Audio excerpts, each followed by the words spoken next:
Hey guys, Miss Brandi here, and today we are going to read about Groundhog Day. And the book that we're going to read today is called Gretchen Groundhog, It's Your Day. It's written by Abby Levine, and it's illustrated by Nancy Cote. And it is with permission from Albert Whitman Company that we can read this story today. So Groundhog Day is every year on February the 2nd. And this year, it's going to be on Wednesday, February the 2nd.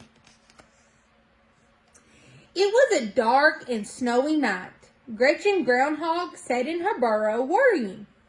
In a few days, it would be February the 2nd, when the world would be watching the little town of Piccadilly.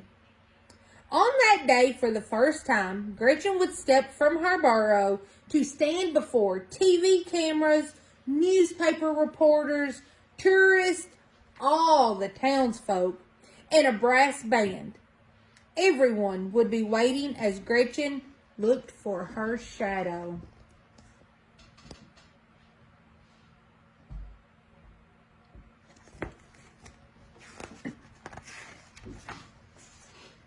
For as long as she could remember, it had been Great Uncle Gus who searched for his shadow before the anxious crowd. If he saw it, there would be a roar of disappointment, for this meant winter would last 6 more dreary weeks.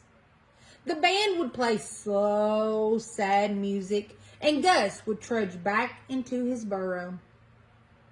If there was no shadow, the band would play a lively tune and everyone would hug and cheer. Spring was just around the corner.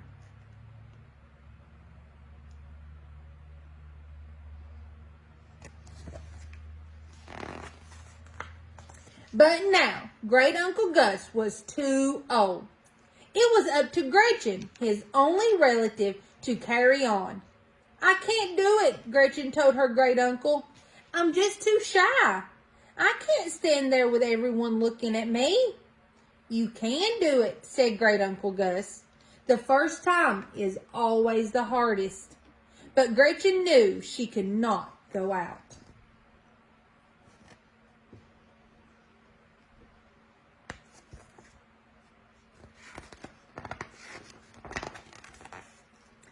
"Gretchen's not going out!" The news flashed through Piccadilly. "What will we do?" the townsfolk asked each other. On January the 30th, there was a story about Gretchen on the front page of the Post. "Piccadilly puzzled," the headline said. The story continued. "There has always been a Groundhog Day in Piccadilly, but this year it seems Gretchen Groundhog will not go out. How will we plan if we do not know when winter will end?" The townsfolk stopped Gretchen on the corner. They peppered her with questions.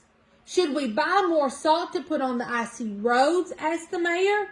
A father asked, "Shall I chop more wood for my family?" "When can the bears stop hibernating?" asked a little boy.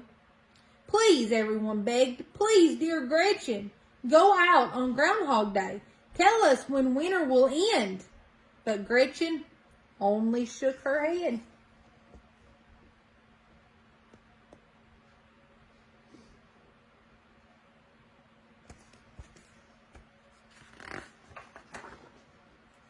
On January the 31st, Gretchen lit a cheery fire, but it did not help her mood. All day the doorbell chimed, the phone rang, email erupted, and urgent letters popped through the mailers slot. Gretchen felt terrible. It seemed like the longest day of her life.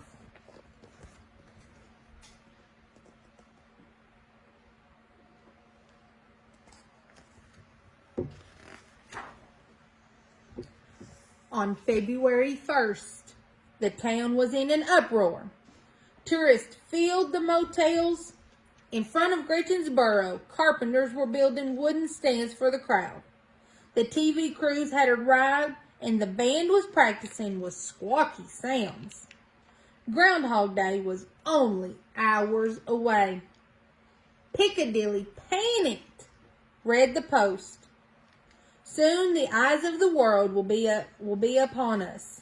What will happen if Gretchen does not go out?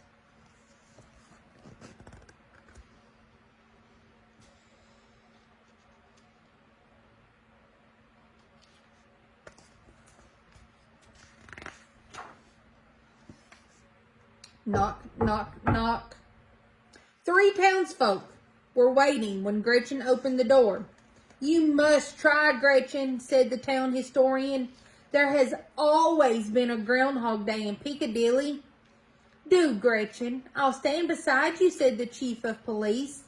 "And I'll make you famous," said the editor of the Post. But Gretchen only shook her head.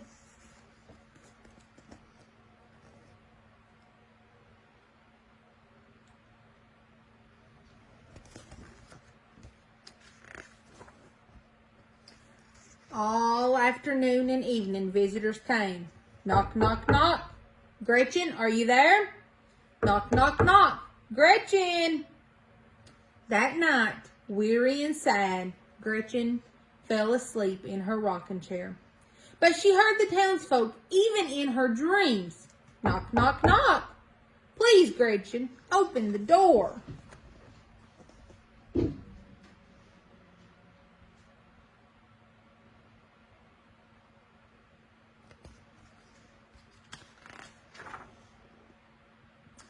Gretchen awoke, but the knocking did not stop. She hurried to the door and looked out the peephole. There, on the moonlit snow, stood a little girl. It was Hester, the town historian's daughter. "May I come in?" Hester asked. Gretchen opened the door. She helped Hester take off her coat, mittens, and wet boots and muffler. "I won't stay long," Hester said. "I wanted you to see these. I found them while I was helping my mother." She held out a wooden box with some yellowed pieces of paper in it. Gretchen could see that they had old-fashioned writing on them. "What's this?" Gretchen asked. "Records from our town history," Hester explained.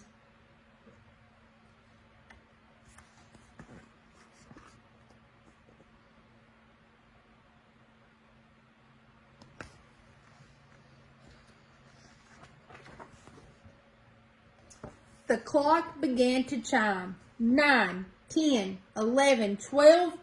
They counted together. "Oh my gosh, I've got to go," Hester said. "I've never stayed up this late." "Thank you for everything, Hester," Gretchen said. She and Hester gave each other a big hug. Gretchen went to bed and lay quietly in the darkness. She thought about the next morning, about all the townsfolk gathered, the TV cameras and the crowds, the blaring of the band.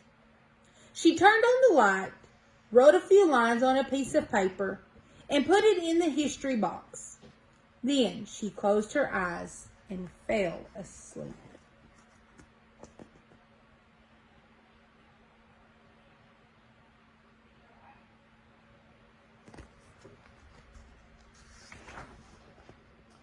Gretchen's dreams were peaceful.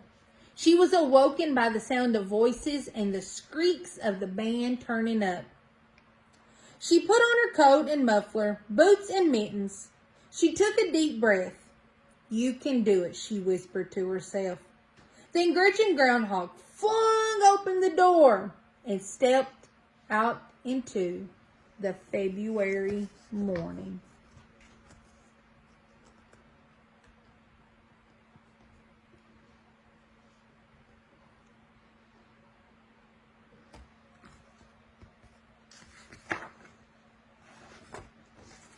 And as you can see, standing behind her, there was no shadow around Gretchen.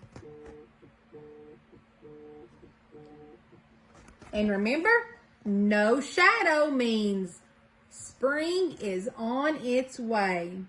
So on February the 2nd, when we see a groundhog, let's hope that we don't see no shadow behind that groundhog. All right? So I hope you guys enjoyed that story about Gretchen Groundhog and about Groundhog's Day. And if you guys will stay tuned to our next video, which will be our craft video, we are going to make our own groundhog popping up out of a hole. All right? Bye, guys.